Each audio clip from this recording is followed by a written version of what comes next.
บ่เทิดเพิ่นจะไปพาเมียไปสุขศาลาไปหาหมออันนี้คืออันนี้เด้อพี่น้องคือเงินนั่นเพิ่นฝากไว้ตอนนั้น350,000ไปแบบใด เอาบ่เทิด ไปมอบเปิดกวดเบิ้งนั่นแหละ อันนี้คือเงินอันเย้าฝากให้ตอนนั้นเฉลเก็บไว้ให้นี่เด้อคือเงินเย้าเด้อบ่เทิดเด้อนับเบิ่งดู ให้เขากวดเขานั่นเบิ้งก่อน 1 2 3 3 4 5 สักยาแพทย์เขาบู เธอว่าเราจะอันซักเจ้าคุ้มกะซักได้ตีเนาะได้บ่ เดี๋ยว คันว่าให้เอายาถามแพทย์เพิ่นเพิ่นอะไรเฮ้ยคันว่าเพิ่นว่าได้แล้วก็ซักเลยเลย ทานประทานเป็นวะ ยาเรายังกินอยู่แล้วว่าอันยาโครงการกัน ถามข่อยถามว่าเจ้ากินเดี๋ยวบ่ยานะเฮายาได้คือบ่กินเป็นเบิด กินเห็นเบิดแล้วเพราะว่ามันดีได้ยานะคันยากินเลย ยาแล้วจักก็คิดว่ายาหันก็ยังก็เป็นนั่นเหมือนมันยัง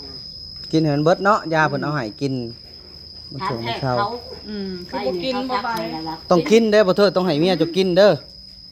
ให้กิน ชื่อเขาว่า3เส้น5บ่ได้เด้อ เออ มันแล้วอ่ะ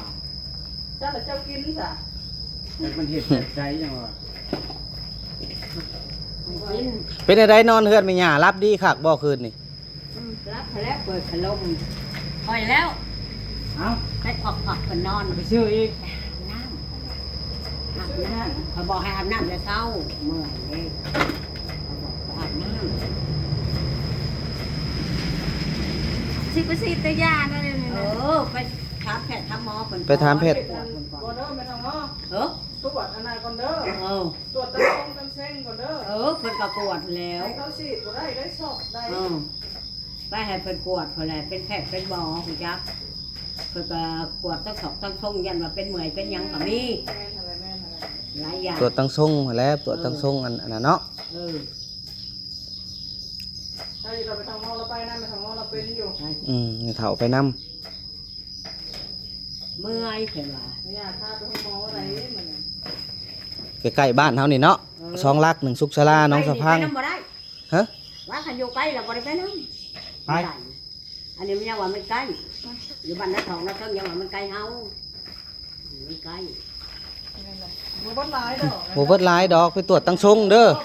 ไปตรวจตั้งทรงตรวจอนาก่อนใครอีดอกไม่เฒ่าเพิ่นฮู้ไม่หยาไปนำ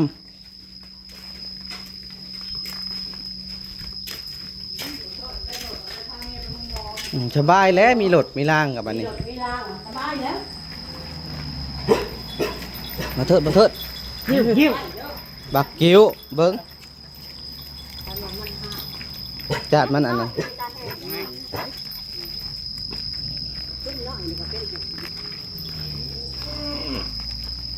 พักกันกินข้าวเช้าเลยเช้าแหล่ยังบ่ได้กินข้าวเช้าเลยยังเห็ดเวียกอยู่เออ ไปเลยเขาก็จงให้เล็กผูกพันลงไปเอาให้ขึ้นไปทางห้าเขาให้ทางห้าคือ ตรวจเบิ่งทั้งทรงความดันนี่ยังแหละถ้าว่าปกติกะ ตรวจมึงแพทย์หมอเพิ่น หมอเพิ่นสิฮู้ดอกเนาะเฮายังว่าเฮาบ่ฮู้นะเดี๋ยวสบายหมอให้จ้ะ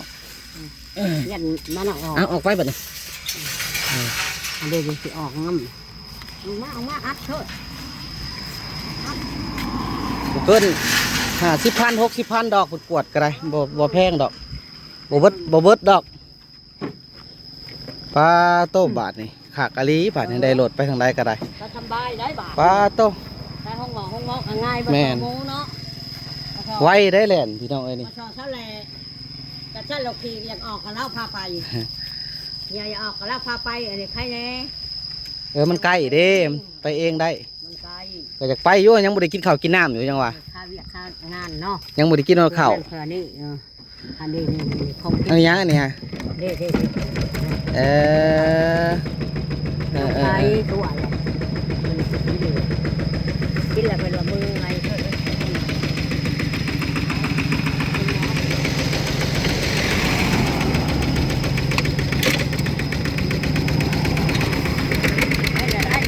คอยไปเด้อปลาโตบาทนี่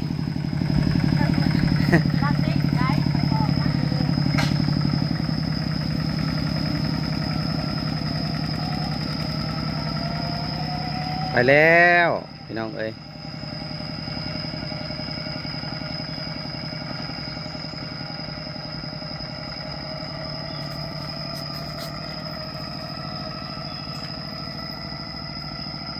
ไปกวดเบิ้ง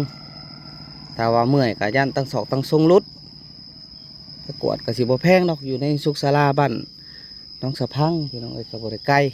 ประมาณ2 กิโลขี่รถไถไปนี่ก็ได้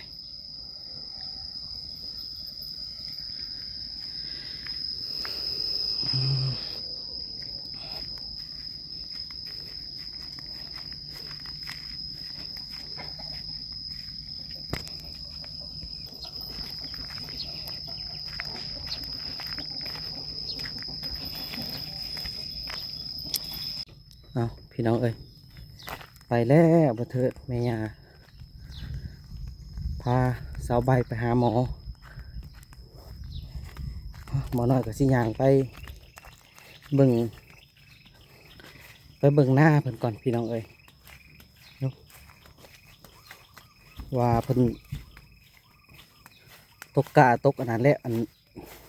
ยาวหรือบ่แม่ย่าสาวใบ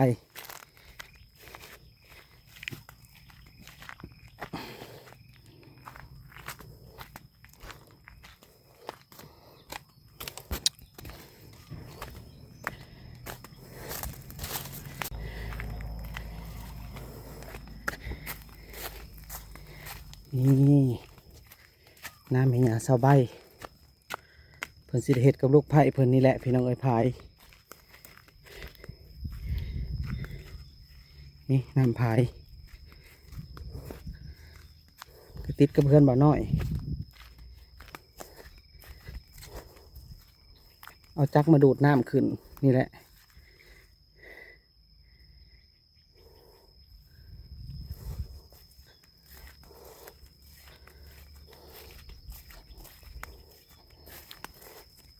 ถือว่าบ่าวเทิดสบายนี่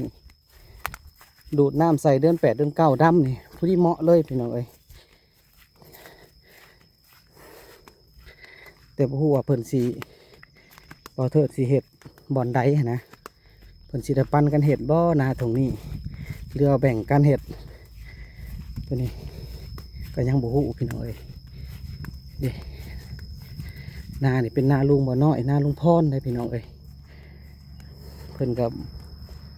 ผมมีผู้เฮ็ดลุงพรก็เลี้ยงงัวส่วนน้องชายเพิ่นก็ไปไทยก็เลยเป็นปะเป็นนาเหือพี่น้องเอ้ยนี่แหละนี่อันนั้นก็แป้งอ้อยบ่น้อยเด้พายนี่พอเถิดแล้วก็สิดูดน้ำขึ้นนี่ขึ้นมานี่พี่น้องเอ้ยอันนั้นก็สิเป็นทางถนนเด้กว้างได้พี่น้องเอ้ยนานี่ถ้าว่าใส่พุ่นใส่ปุ๋ยคันหน้านี่ก็ต้องได้หยกขึ้นบอลน้อยคิดว่าต้องหยกขึ้นเขามันจังสีงามแล้วปุ๋ยหวานใส่โอ้หน้าเพิ่นพี่น้องเอ้ยกว้างได้แต่เก่านี่แต่เขาลุงพ่อแต่พ่อแต่แม่เพิ่นยังอยู่แต่ว่าพ่อแม่เพิ่นก็เสียแล้วแล้วก็น้องเพิ่นน้องชายเพิ่น2 คนก็มีครอบมีครัวไปอยู่วันอื่นเพิ่นก็บ่มีผู้ใดเฮ็ดพี่น้องเอ้ยหน้าเพิ่นนี่ก็ได้ป้าเป็นเนื้อเหือหลายปีแล้วเด้กว้างได้พี่น้องเอ้ยโอ้ดูดน้ำพายขึ้นมานี่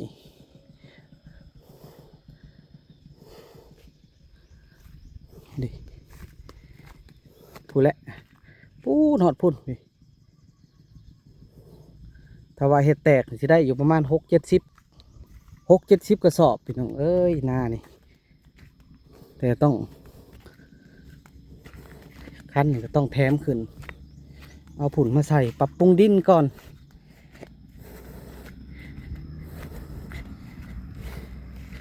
โอ้ยเลยสิยางไปเบิ่งตะกะมีหญ้าชาวใบ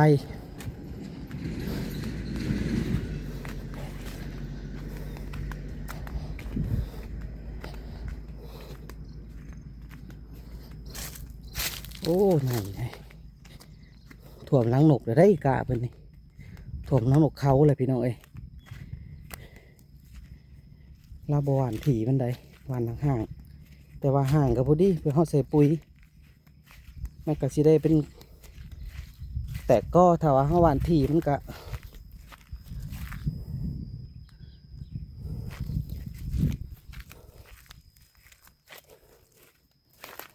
โอ้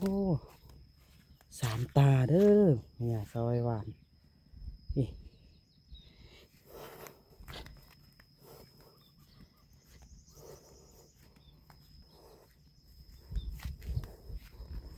นับไปทั้งพุ่นก็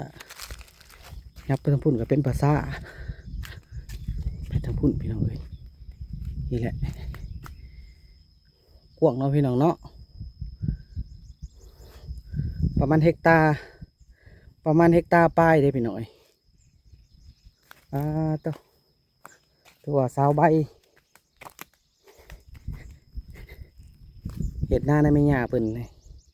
เพิ่นสิปั้นกันบ่หรือว่าแนวใดปั้นเขตกันบ่เดี๋ยวบ่น้อยสิถามเพิ่นอีกเทื่อนึงพี่น้องเอ้ยเดี๋ยวก็กว้างบนทางนี้นี่ก็งามดินงามเลยพี่น้องเอ้ยดินสมมุติว่าบ่าวเทิดสาวใบเห็ดนี่เห็ดนี่1 2 3 4ให้1 2 3 4 5 6 7เฉพาะนี่นะพี่น้องนี่พอนี่รอบนี่บริเวณนี่บ่าวเทิดนี่ก็พอกินแล้วมาในทงพี่อีกได้นี่ทงพี่อีกพี่น้องนี่แต่ตะกร้าพี่ลงปู๊แหละหอดพายผู้โอ้พี่น้องเอ้ย3-4 เอ้าเข่านี่แล้วก็มีน้ำพายอีกดูดขึ้นมาดำเดือน8ตัว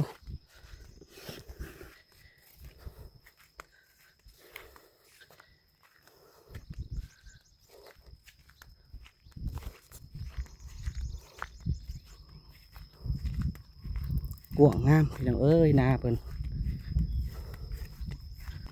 พาเมียไปหาหมอกับแม่ย่าพี่น้องเอ้ยพอน้อยก็มาอัปเดตมาถ่ายให้พ่อแม่พี่น้องเบิ่งนี่แหละบ่อนนาบ่เถอะที่ได้เห็ดพี่น้องเอ้ยงามกว้างรอถ่าแต่สาวใบบ่เทิดมาก่อนแล้วบ่น้อยสิไปอัปเดตอีกเทื่อนึงว่าเพิ่นสิเป็นจังไดสบายเพราะว่าต้องให้หมอไปกวดเบิ่งตั้งถอกตั้งทรงเล่าพี่น้องเอ้ยเอาโอเคพี่น้องสบายดี